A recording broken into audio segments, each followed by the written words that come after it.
Have you ever heard the term, he got up in his soapbox? Yep.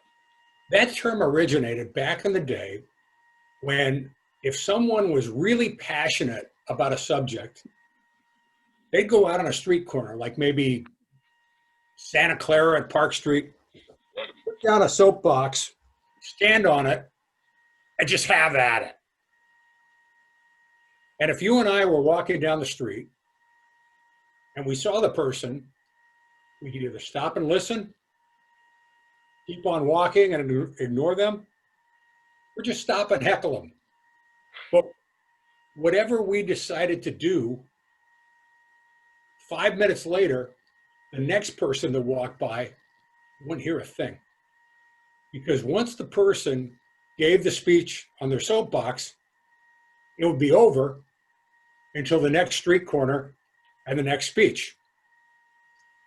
Communication has come a long ways since those soapbox days, and we're very fortunate that Toastmasters has come a long ways also. Now, when any of you get to level 4 in the Pathways Educational Program, you will have the opportunity to learn how to and author your own podcast.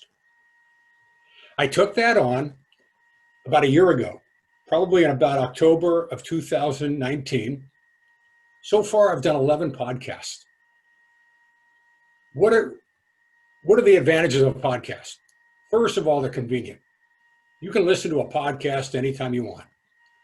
Second of all, I'm doing a podcast in Alameda, but my cousin in Italy can listen to it anytime they want. And third, if you listen to the podcast and you don't like it, you can just make a point to listen to it while you're vacuuming the living room or using the leaf blower, and it'll be better that way. So what we're going to do right now is I'm going to play a segment of the podcast. It's called Productive Discourse. I'll let you listen to some of it, and I hope after listening to it, you like it and you're excited enough to start a podcast yourself. So if you'll give me a couple of seconds, I'm going to share the screen and we'll give it a listen.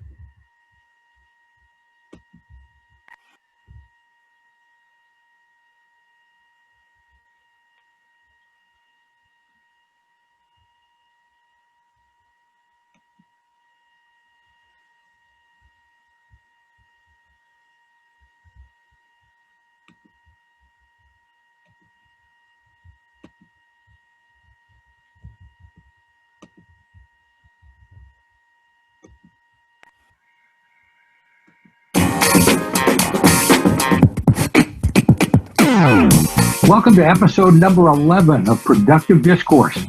The antidote to the toxic discourse that's dividing our country, our communities, and sometimes even our families.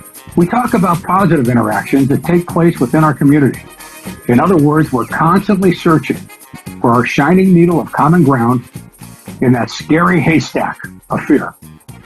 Today I'm speaking with Angie Watson Ajim, a friend of mine from Braver Angels. Angie is also a member of the Braver Angels.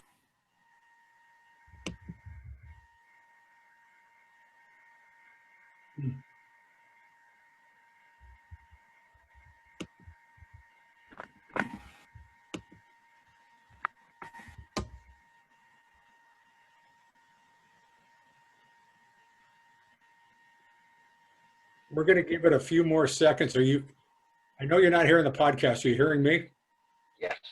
Okay, we're going to give it a few more seconds. I'm going to hit refresh.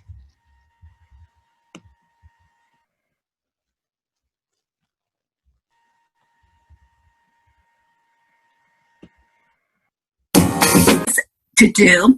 And I thought, well, why don't I make the thing where I bring people together and have different viewpoints that come on and talk and listen and share. And so that was what I did. It was really inspired by what I was seeing in the country. So with my radio show, my first show that I taped was I had a Trump supporter and I had a Hillary Clinton supporter, and they both came on to have dialogue. And it was a very respectful dialogue. They were both talking about their viewpoints and why they, happen to support, their candidate. And it was really refreshing. And it was just a really cogent and, thoughtful conversation. I thought this can work. We can bring folks together. And I also have had shows where I had people who were tenant activists and then landlords activists come on and talk about different issues. And so I just think that it's so important that we get out of our comfort zone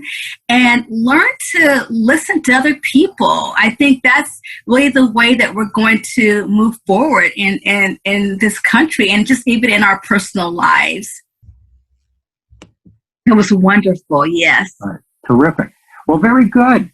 We appreciate you being on the show today, and we appreciate everybody out there who is listening to this podcast. If you like what you heard, please subscribe to the podcast and share it with your friends. To find out more about Productive Discourse, please go to productivediscourse.home.blog. The website gives you some great information on what we can do and how to reach me if you'd like me to speak at your service club, community organization, or religious group. Our next episode will be in mid-November when we continue to talk about positive activities that are going on in our communities. In the meantime, let's keep searching for our shining needle of common ground in that scary haystack of fear.